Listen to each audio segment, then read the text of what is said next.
So you clicked on this video because you wanted to know how to get better communication skills.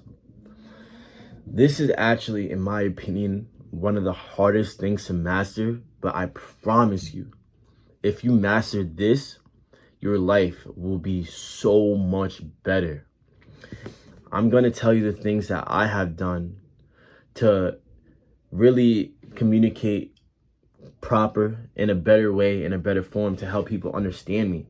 And not only does people understand me more frequently, but it also helps my relationships as well. Because now, not only do I listen, but I also am good with conveying what I think or what's in my head.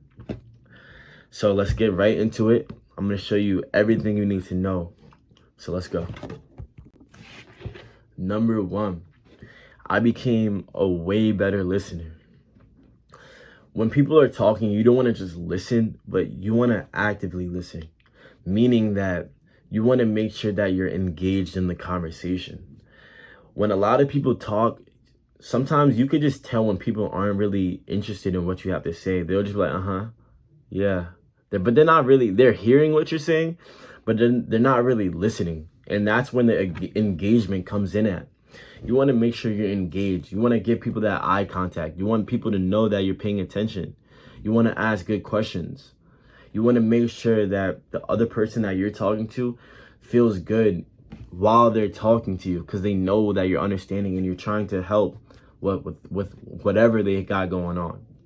This is not only will this help active listen, like not only will listening help with your daily life, but it'll also help you with making more friends, even more friends than the friends you already have, because people love to be around people who listen and understand and don't feel like they need to talk 24/7. Because I can't literally name one person that's liked by everybody who talks 24/7 and never lets the other person that they're talking to get what's off their chest.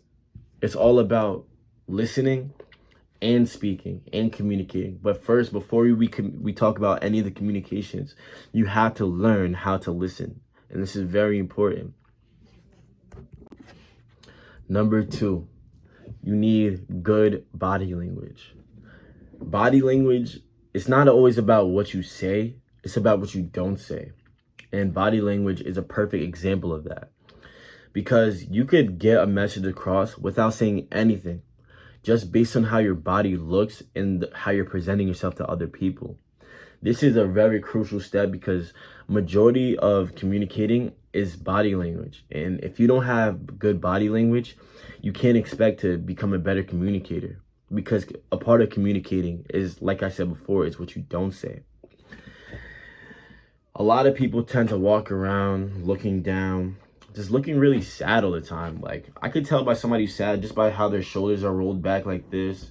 They're looking down, they're walking. I'm like, how are you, bro? They're like, yeah, I'm good, I'm chilling.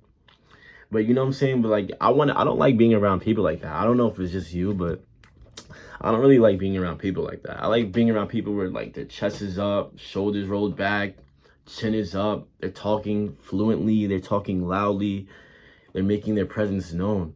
Because why would I want to be around someone who's always portraying negative body language, like they don't have confidence? Because people could sense that. You would be surprised. People can sense that. And if you don't master this right away, you could possibly lose out on a great friend just by your vibe and how he's like, I don't really mess with that guy. He kind of looks a little weird. You know what I'm saying? You want to be cool. Just be cool. Just be chill and be yourself. But if yourself is having negative body language, you're going to have to work on this and fix it and be self-aware about how your body is looking and how to fix it. Number three, make sure you ask good questions. You could tell how a conversation is going based on how smoothly you can transition. This is the secret. This is actually free game. Like, I'm literally giving out all the free sauce right now. But the trick is to ask follow-up questions, especially if you don't like talking. Not only will this get this person talking more about themselves, which is pretty much really good, but it improves their relationship with you, because now you get to know more about that person Because a lot of people, like I said before, everyone loves to talk about themselves. And if you could get someone talking about themselves, then they will tend to like you, especially if you don't interrupt them. But like I was saying, you want them talking about themselves. And if you're asking good questions, the conversation will flow so smoothly. I would know, for example, let's say if they were like, oh, I'm about to go to France for the weekend. I'd be like, oh, France, where are you going to stay at? The trick, another good trick about this, it's like a sub point, is to paint a picture in your head. When people are talking and they're letting you know about stuff, almost imagine it in your head that you're doing what they're doing. And sometimes they'll leave out details, and those details that they leave out, I want to know about. So I'm going to ask as a follow-up question. So, oh, you're going staying at this hotel. Okay. Are they going to have food there? How long are you staying for? You understand? Oh, they got food. Oh, what they got? They got bacon and cheese, because I love that. You understand? It's smooth. It's smooth. You looking like that. If you approach a conversation like that, just asking a follow-up questions and get them to talk about themselves, then you got nothing to worry about. You be chilling and the conversation will go so smoothly. And this is a really important one because, especially, like I said, especially if you don't like to really talk that much, just asking up a simple follow-up question will get them talking for like another 10-15 minutes. It's pretty easy, actually. The next one, number 4, make sure you're not interrupting. I think the fastest way to lose a friend or someone to just constantly want to avoid you is to, 1, talk too much, and 2, you're always interrupting what they're saying. People, like I was saying before, people like to talk about themselves. Even if they're not just talking about themselves, you don't want to interrupt someone because they might have knowledge that you don't know. I feel like in my life that if you talk too much, I feel like if I talk too much, then I would miss out on the opportunities to learn something new. Because when you're talking, how could you learn something? Really think about that. Let that sink in. Like, if you're talking so much, how could you ever learn anything? Because people have things to tell you. And some of the things that I've noticed by just watching what I say and like how much I say, I learned so much more and I can apply it to my life. And also, you will get that opportunity to talk. Just let them get it all out, get it all off their chest, ask those follow-up questions. And then once they're done, they're going to then let you know by saying, so what about you? What you got going on? Or, yeah, I'm done. I'm glad I got that off my chest. Because you'll be surprised. Like, people that I really barely know, they will tell me a whole lot about themselves just to vent. Sometimes people want to vent, and just cutting them off is almost like your problems matter more than them. And like changing the subject, cutting them off, that's just not cool. And that's the fastest way to lose a friend. And because nobody wants to talk to somebody that they can't even say what they have to say, or they can't get off their chest, or they can't just come to you as a friend or whatever. This is a very important step. It's small, but it's very important. Because you watch, in your daily life, you tend to cut people off, and just try to, at least if it's by 2, 3, 4 times, if you realize that, like, if you catch on to it, just try to dial it back a little bit. Just try to dial it, I can't talk. Just try to dial it down a little bit, and you will realize that not only am I learning so much more, but the conversation so much more smoothly, and I can actually become a better person by listening to all the information that's coming in at me, and I can apply it to my life. I feel as if everybody you know knows something you don't, and has useful information. All you have to do is just let them talk. That's it. Last one, number 5.